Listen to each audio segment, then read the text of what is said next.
Hello friends, Suhani's kitchen बघणाऱ्या माझ्या सगळ्या खवय्यांचं खूप मनापासून स्वागत। आज आपण अतिशय चविष्ट आणि पौष्टिक अशा 4 वेगवेगळ्या प्रकारच्या आंबोळ्या करणार आहोत। चला तर मग जाऊया माझ्या किचन मध्ये आणि बघूया याची साहित्य आणि कृती।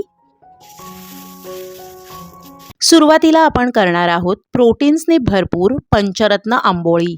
पंचरत्न आंबोळी करण्यासाठी मी इथे घेतलेले आहेत एक भांड भरून चणे। आपण उसळीसाठी जे ब्राऊन रंगाचे चणे घेतो तेच हे चणे आहेत। एक भांड भरून सालासकट उडदाची डाळ घेतलेली आहे। तुम्ही बिनसालाची उडीद डाळ, गोटा उडीद किंवा अख्खा उडीद घेतलात तरीही चालेल। एक भांड भरून सालासह हिरव्या मुगाची डाळ घेतलेली आहे। हा आहे दलिया। भांड भरून दलिया घेतलेला आहे आणि 1 टीस्पून मेथीदाणे घेतलेले आहेत। ही 5ही धान्य यातल्या पावडरी, इम्प्युरिटीज आणि पेस्टिसाइड्स जाईपर्यंत स्वच्छ पाण्याने हलक्या हाताने चोळून 3 ते 4 वेळा धुवून घ्यायची आहेत। धुतलेल्या धान्यांमध्ये भरपूर पाणी भरून धान्य 5 ते 6 तास भिजत घालायची आहेत। 6 तास होऊन गेलेले आहेत। आपण झाकण उघडून बघूया। धान्य छान भिजलेली आहेत। भिजलेली धान्य मिक्सरच्या भांड्यात काढून थोडं लागेल तसं पाणी घालून गंधासारखी गुळगुळीत वाटून घ्यायची आहेत। या पेस्टची रिबन कन्सिस्टन्सी आणि एकदम क्रीमी टेक्स्चर तुम्ही अगदी जवळून बघू शकता। तयार पीठ एका मोठ्या भांड्यात काढून घेऊया आणि अशाच पद्धतीने उरलेलं सगळं धान्य वाटून घेऊया। मी हे धान्य 4 बॅच मध्ये वाटून घेतलेलं आहे आणि सगळ्यात शेवटी मिक्सरच्या भांड्यात पाव कप पाणी घालून पिठाचा सगळा रेसिड्यू काढून घेतलेला आहे। सगळं मिक्स करून एकाच दिशेने 3 ते 4 मिनिटं फेटून घ्यायचं आहे। आंबोळीचं पीठ झाकून फर्मेंट होण्यासाठी 7 ते 8 तास उबदार जागेत ठेवायचं आहे। 8 तास होऊन गेलेले आहेत आणि हे पहा, तुम्ही बघू शकता पीठ वरपर्यंत किती छान फुलून आलेलं आहे। आपण पीठ भिजवलं होतं तेव्हा अर्ध भांड पीठ होतं। वरच्या चौकोनात त्याचा फोटो लावला आहे जेणेकरून तुम्हाला अंदाज येईल की आपलं पीठ किती छान फुगून आलेलं आहे। हलक्या हाताने सगळं एकजीव करून घ्यायचं आहे। हे पीठ फ्रीज मध्ये ठेवल्यानंतर आठवडाभर उत्तम राहतं। आता मी 5 ते 6 आंबोळ्या होतील एवढं पीठ एका भांड्यात काढून घेतलेलं आहे आणि उरलेलं सगळं पीठ फ्रीज मध्ये ठेवून दिलेलं आहे। या पिठात चवीप्रमाणे मीठ आणि थोडीशी साखर घातलेली आहे। साखर ऑप्शनल आहे, पण साखरेमुळे आंबोळीला खूप छान कॅरमलाइज कलर येतो। मिक्स करताना मला हे थोडंसं घट्ट वाटतंय म्हणून मी यात अगदी थोडंसं पाव कप पाणी घालणार आहे, म्हणजे याची पळीवाड कन्सिस्टन्सी होईल। आंबोळी करण्यासाठी मध्यम आचेवर तवा तापवून घेतलेला आहे आणि त्याला कांद्याने तेल लावून घेणार आहे। जर तुम्ही माझे रेग्युलर व्ह्युअर्स असाल तर तुमच्या लक्षातच आलं असेल की माझं बिडाच्या तव्यावर आणि त्याला पारंपरिक पद्धतीने कांद्याने तेल लावण्यावर माझं किती प्रेम आहे। डावभर पीठ तव्याच्या मध्यभागी घालून डावेच्या मागच्या बाजूने ते हलक्या हाताने थोडंसं जाडसरच पसरून घ्यायचं आहे। त्यावर झाकण ठेवून मध्यम आचेवर 1 मिनिटभर पिठाला वाफ द्यायची आहे। 1 मिनिटाने झाकण काढल्यावर तुम्ही बघू शकता पीठ वरच्या बाजूने पूर्णपणे सुकलेलं आहे। आता थोडंसं तेल किंवा तूप वरून सोडायचं आहे आणि हलक्या हाताने आंबोळीच्या कडा सोडवून घ्यायच्या आहेत। आंबोळी फ्लिप करून घेऊया। हे पहा, किती छान जाळीदार आंबोळी झालेली आहे आणि याचा रंग सुद्धा किती सुरेख आलेला आहे। अर्ध्या मिनिटात दुसरी बाजू सुद्धा फ्लिप करून बघूया आणि आपली जाळीदार गरमागरम मऊ लुसलुशीत आंबोळी तयार आहे। तयार आंबोळी एका चाळणीवर काढून घेऊया आणि अशाच पद्धतीने उरलेल्या सगळ्या आंबोळ्या करून घेऊया। या पिठात आपण तांदळाऐवजी दलिया वापरलेला असल्यामुळे आंबोळ्या थंडीच्या दिवसातही बराच वेळ कोरड्या ठणठणीत न होता मऊ लुसलुशीत राहतात। शिवाय या पिठात कांदा, टोमॅटो आणि तुमच्या आवडीच्या इतर अनेक भाज्या घालून तुम्ही आंबोळीऐवजी याचा उत्तप्पा सुद्धा करू शकता। एक आंबोळी मी तुम्हाला अगदी जवळून दाखवते। हे पहा, आपण याच्या कितीही बारीक घड्या घातल्या तरी त्या मोडत नाहीयेत, म्हणजे आंबोळी किती मऊ लुसलुशीत आहे याचा तुम्हाला अंदाज आलाच असेल। गरमागरम आंबोळी चटणी, सॉस, मेयोनीज किंवा तुमच्या आवडीच्या कुठल्याही उसळी बरोबर सर्व्ह करा। नाश्ता, लंच, ब्रंच, डिनर किंवा मुलांच्या टिफिनसाठी सुद्धा हा बेस्ट ऑप्शन आहे। तुम्ही जर diabetic friendly, gluten free, weight loss recipe शोधत असाल तर आजची रेसिपी ही तुमच्यासाठी परफेक्ट आहे। आपण करणार आहोत ज्वारीच्या पिठाचा उत्तप्पा। यालाच ज्वारीच्या पिठाची आंबोळी असं सुद्धा म्हणतात। उत्तप्पा करण्यासाठी मी एक मोठं भांड भरून उडदाची डाळ घेतलेली आहे। त्याच भांड्याने मोजून पाव कप मुगाची डाळ घ्यायची आहे। 1 टीस्पून मेथीदाणे घेतलेले आहेत। हे सगळं साहित्य 2 ते 3 वेळा स्वच्छ धुवून घ्यायचं आहे आणि भरपूर पाण्यात कमीत कमी 6 तास भिजत ठेवायचं आहे। 6 तास होऊन गेलेले आहेत। आपण झाकण उघडून बघूया। तुम्ही बघू शकता डाळी छान फुलून आलेल्या आहेत। आता या डाळी मिक्सरच्या भांड्यात काढून थोडं पाणी घालत याचं गंधासारखं गुळगुळीत मिश्रण वाटून घ्यायचं आहे। हे पहा, हे असं छान मऊसूत क्रीमी दिसायला हवं। वाटलेलं मिश्रण एका मोठ्या कढईत किंवा डब्यात काढून घ्यायचं आहे। आता आणखीन एक वेगळा मोठा बाउल घ्यायचा आहे आणि त्या बाउलमध्ये ज्या भांड्याने मोजून आपण उडीद डाळ घेतली होती त्याच भांड्याने मोजून 3 भांडी ज्वारीचं पीठ घ्यायचं आहे आणि थोडं थोडं पाणी घालत गुठळ्या मोडत मोडत हे पीठ भिजवून घ्यायचं आहे। आपलं बॅटर तयार आहे आणि इडलीच्या पिठासारखी याची कन्सिस्टन्सी आहे। यासाठी मला 3 ग्लास भरून पाणी लागलं। हे तयार बॅटर वाटून घेतलेल्या डाळींमध्ये ओतून घ्यायचं आहे। मिक्सरच्या भांड्यात चमचाभर पाणी घालून डाळीचा रेसिड्यू उरला असेल तर तो सुद्धा यात काढायचा आहे आणि सगळं छान एकजीव करून घ्यायचं आहे। आता हे पीठ झाकून 6 ते 7 तास फर्मेंट होण्यासाठी ठेवायचं आहे। 6 तास होऊन गेलेले आहेत। आपण झाकण उघडून बघूया। 6 तासातच पीठ छान जाळीदार झालेलं आहे, फुगून आलेलं आहे। हे पहा, आपण एकदम जवळून बघूया। ज्वारी जनरली खूप लवकर आंबते, त्यामुळे उन्हाळ्याच्या दिवसात तर 6-7 तासापेक्षा जास्त वेळ पीठ फर्मेंट करायला ठेवू नका, नाहीतर पीठ खूप जास्त आंबट होतं आणि फसफसून भांड्याच्या बाहेर येतं। पिठात मी चवीनुसार मीठ आणि 1 टीस्पून साखर घातलेली आहे। साखर ऑप्शनल आहे, पण साखरेमुळे उत्तप्याला छान कॅरमलाइज रंग येतो। उत्तप्यात घालण्यासाठी 1 कांदा, 1 टोमॅटो, 2-3 हिरव्या मिरच्या आणि थोडीशी कोथिंबीर बारीक चिरून घेतलेली आहे। यात चवीनुसार मीठ घालून सगळं एकत्र करून घ्यायचं आहे। उत्तप्पा घालण्यासाठी शक्यतो चांगला नॉनस्टिकचा तवा वापरा। तव्यावर मी कांद्याने थोडंसं तेल लावून घेणार आहे। आता तव्याच्या मधोमध डावभर बॅटर घालायचं आहे। डावेच्या मागच्या बाजूने ते किंचित पसरून घ्यायचं आहे। उत्तप्पा किंवा आंबोळी थोडीशी जाडसरच असते, त्यामुळे हे फार पातळ पसरू नका। बॅटर तव्यावर घातल्यानंतर गॅसची आच मंद करायची आहे आणि हे वरून ओलं असतानाच त्यावर आपल्या आवडत्या भाज्या स्प्रिंकल करायच्या आहेत। भाज्या हाताने अलगद पिठात खोचायच्या आहेत, म्हणजे त्या उत्तप्यातून निघणार नाहीत। तुम्ही बघू शकता उत्तप्याला जाळी सुद्धा किती सुरेख पडलेली आहे। झाकण मध्यम आचेवर 1 मिनिटभर याला वाफ काढायची आहे। अगदी थोडंसं तेल किंवा तूप सोडूया। अलगदपणे कडा सोडवून याला आता फ्लिप करूया। रंग पण छान गोल्डन ब्राऊन आलाय। अशा पद्धतीने हळूवार दाब देत दुसरी बाजू सुद्धा अर्धा ते 1 मिनिटात भाजून होते।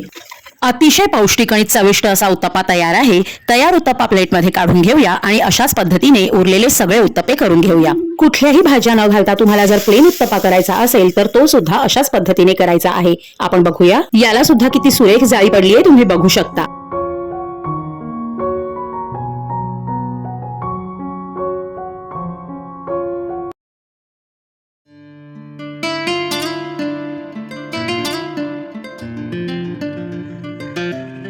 आज आपण करणार आहोत कोकणातला एक भन्नाट प्रकार, ताकातले पोळे। साऊथ साईडला याला कर्ड डोसा किंवा बटर मिल्क डोसा असं सुद्धा म्हणतात। सात्विक आणि मऊ लुसलुशीत असे हे ताकातले पोळे चवीला अतिशय उत्तम लागतात।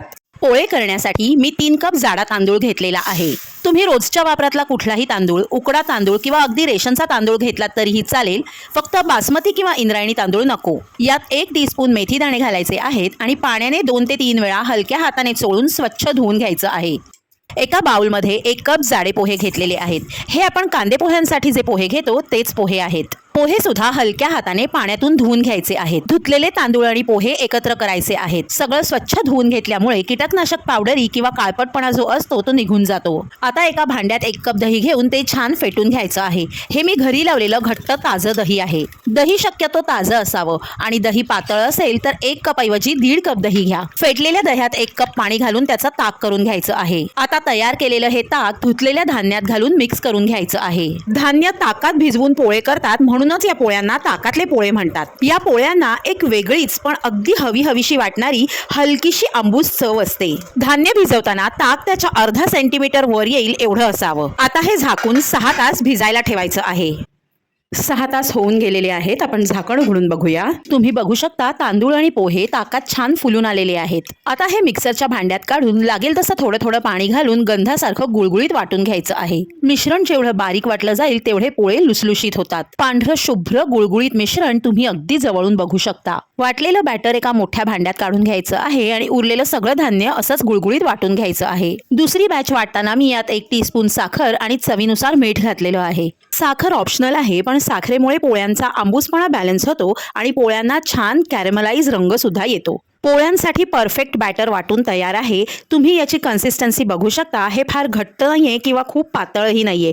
डोशांसाठी जसं पीठ आपण करतो तसं हे पीठ केलेलं आहे। आता हे पीठ रात्रभर किंवा कमीत कमी 10 तास फर्मेंट होण्यासाठी झाकून ठेवायचं आहे।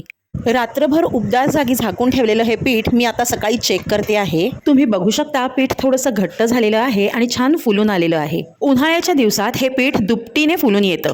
आता सध्या हवा गार आहे त्यामुळे ते तितकंसं फुलत नाही। आता आपण याचे पोळे करायला घ्यायचे आहेत। पोळे करण्यासाठी मी गॅसवर तवा तापायला ठेवलेला आहे। एका लहानशा कांद्याची शेंडी काढलेली आहे आणि त्याला फोकमध्ये अडकवून हा कांदा मी तव्याला तेल लावण्यासाठी वापरणार आहे। तेल लावायची ही पारंपरिक पद्धत माझी अत्यंत आवडती आहे। तापलेल्या तव्यावर मध्यभागी एक डावभर पोळ्याचं पीठ घालायचं आहे आणि हलक्या हाताने थोडंसं पसरायचं आहे। हे पोळे थोडे जाडसरच घालायचे असतात। गॅसची आच मध्यम ठेवायची आहे आणि तुम्ही बघू शकता पोळ्यावर किती छान जाळी धरलेली आहे। आता यावर झाकण ठेवून 1 ते 1.5 मिनिट पोळा एका बाजूने भाजून घ्यायचा आहे। 1 मिनिटानंतर झाकण काढून पोळ्याच्या सगळ्या बाजूने थोडंसं तेल सोडून घ्यायचं आहे। आता आपण पोळा उलटून बघूया, किती सहज उलटतोय तुम्ही बघू शकता आणि याचा रंग सुद्धा किती छान गोल्डन ब्राऊन आलेला आहे। तयार पोळा मी चाळणीत काढून घेणार आहे आणि अशा पद्धतीने उरलेले सगळे पोळे करून घ्यायचे आहेत। मी अजून एक पोळा तुम्हाला अगदी जवळून घालून दाखवते, हे पहा।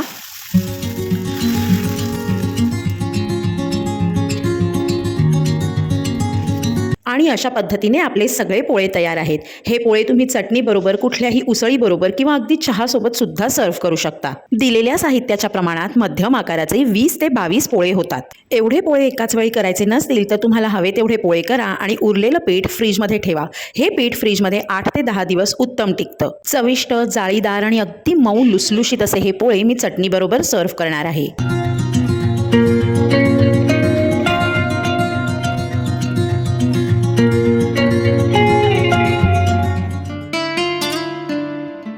कोकण मालवणची शान असलेली मऊ लुसलुशीत जाळीदार आंबोळी कशी करायची, आंबोळीसाठी लागणाऱ्या सगळ्या घटकांचे योग्य प्रमाण आणि थंडीच्या दिवसात सुद्धा लवकरात लवकर पीठ कसं फर्मेंट करायचं याच्या सगळ्या टिप्स आणि ट्रिक्स आज आपण बघणार आहोत। आज आपण करतोय अगदी सोप्या पद्धतीने पारंपरिक आंबोळी। चला तर मग जाऊया माझ्या किचन मध्ये आणि बघूया याची साहित्य आणि कृती। पारंपरिक आंबोळी करण्यासाठी मी इथे घेतलेले आहेत 1 कप जाडे तांदूळ। तुम्ही रोजच्या वापरातले कुठलेही तांदूळ घेतलेत तरीही चालेल।